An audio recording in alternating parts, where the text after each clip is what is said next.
Publicly funded research is, among other things, good for the economy.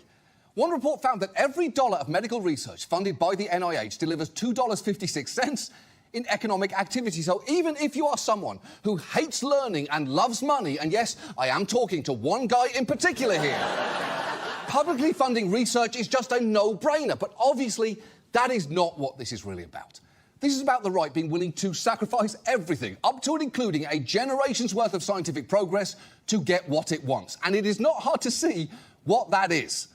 Because when the administration is launching investigations like, why aren't there more white men teaching at Harvard? You know what they're up to. Just like you know what the plan was when they suddenly cancelled diversity grants awarded to PhD students who were members of certain racial or ethnic groups, disabled or from disadvantaged backgrounds. And don't just take this from me.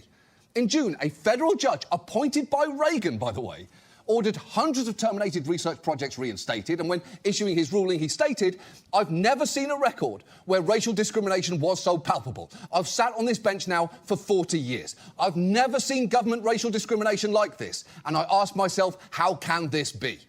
And while I appreciate him being willing to call this what it is, I should note the Supreme Court decided last month, 5-4, to block that judge's order, allowing the administration to pause paying out grants to researchers as the case proceeds in lower court. So, where do things go from here? Well, I don't really know, and I'm not sure that this administration does either, but even if there is not a fixed destination, there is a clear direction.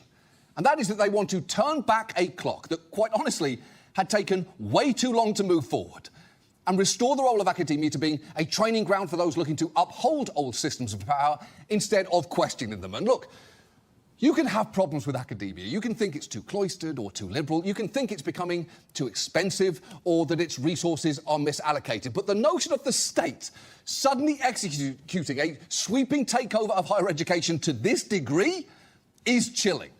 And if this administration's actions have taught us one thing so far, it's that no capitulation will be enough, and they will never stop demanding more. So given that, I'd argue that to the extent they can, these institutions need to stop yielding, stand firm, and fight back.